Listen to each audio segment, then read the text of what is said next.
कालच्या एपिसोडमध्ये आपण अय्यंगार स्टाईल रवा केक पाहिला. घरगुती साहित्यात कसा तयार करायचा, अगदी सोप्यात सोपी पद्धत तुमच्या बरोबर शेअर केलेली आहे. त्याला खूप छान असा प्रतिसाद आला. सोबतच खाली खूप सगळ्या कमेंट्सही होत्या की ताई आणखीन वेगवेगळे केक आमच्या बरोबर शेअर करा. तर तीच गोष्ट डोक्यात ठेवून आज तुमच्या सोबत मी पारसी केक शेअर करणार आहे. अतिशय पौष्टिक असा हा केक आहे. चला तर रेसिपीला सुरुवात करूयात. केकचं बॅटर तयार करायला घेण्यापूर्वी पूर्व तयारी म्हणून आपल्याला कढई प्रीहीटला ठेवायची आहे.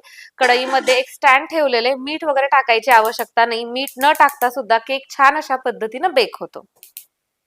कालच्या केक मध्ये आपण रवा वापरला होता. आजचा केक जास्त पौष्टिक आहे. याच्यामध्ये गव्हाचं पीठ वापरणार आहोत. तर सगळ्यात अगोदर आपल्याला काय करायचंय, 6 चमचे पिठी साखर घ्यायची.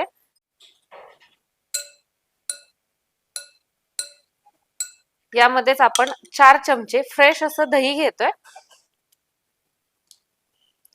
4 चमचे तेल. अगोदर हे 3 पदार्थ छान असे एकत्रित करून घ्यायचेत किंवा एकजीव करून घ्यायचेत. सलग 2 मिनिट एकाच डायरेक्शननी फिरवल्यानंतर इथं तुम्हाला आपलं हे बॅटर दिसतंय का, याचा हलका असा रंग बदललेला, मस्त स्मूथ हे झालेले. यामध्ये आता आपण टाकत आहोत अर्धा कप रूम टेम्परेचरवरचं दूध. मिक्स करायचं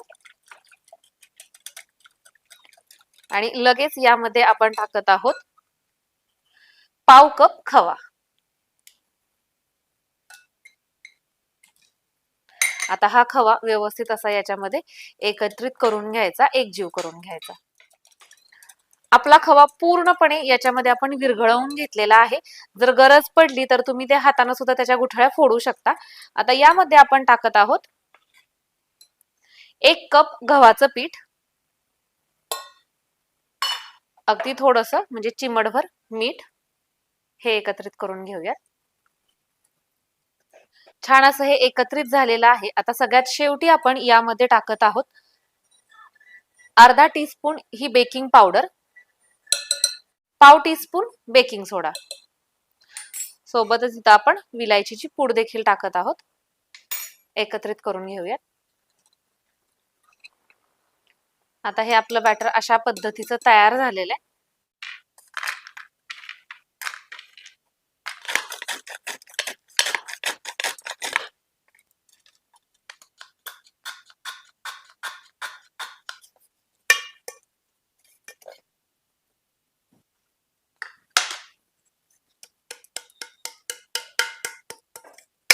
तयार झालेलं हे बॅटर आपण या टीन मध्ये ओतून घेऊयात. टॅप करून घ्यायचं.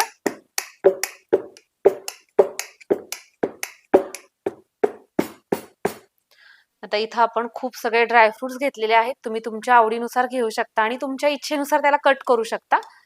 टाकून घ्यायचे. प्रीहीट झालेल्या कढईमध्ये ठेवून घेऊया. तुम्ही बघू शकता वाफ याच्या आतून, कढईच्या आतून निघलेली आहे. म्हणजे कढई आपली व्यवस्थित अशी प्रीहीट झालेली आहे. आता यामध्ये हा टीन ठेवून घ्यायचा.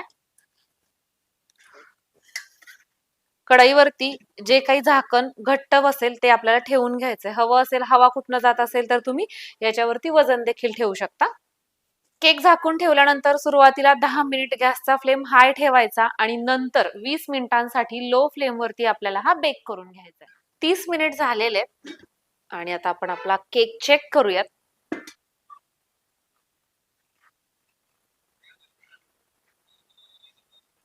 अगदी शेवटपर्यंत ही काडी मी घातलेली आहे. हे फक्त ड्रायफ्रुट्स लागलेले आहेत.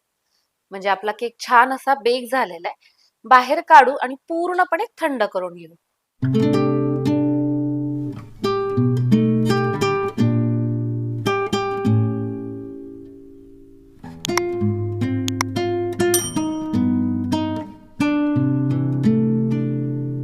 आता हा आपण कट करून पाहूयात.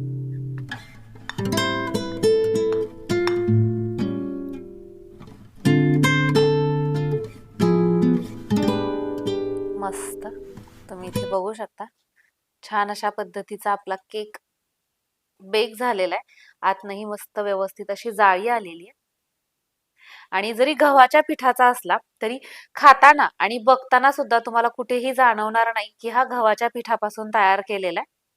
तर हे आतनं तुम्ही बघू शकता अशा पद्धतीची छान याला जाळी आलेली आहे. हम्म, छान. म्हणजे ना, मी जरा म्हणजे वेगळे केक खातो ना किंवा कुठलंही इसेन्स टाकतो, त्या इसेन्स पेक्षा जेव्हा ओरिजिनल खवा त्यामध्ये जातो ना, तर त्याची चव अप्रतिम अशी लागते. तर आजचा हा घरच्या साहित्यामध्ये तयार होणारा उत्कृष्ट अशा चवीचा केक घरी नक्की ट्राय करा आणि ट्राय केल्यानंतर कसा झाला होता हे मला कमेंट करून सांगायला विसरू नका. चला तर मग परत एकदा भेटूयात अशाच एका छानशा रेसिपी सहित. तोपर्यंत बाय.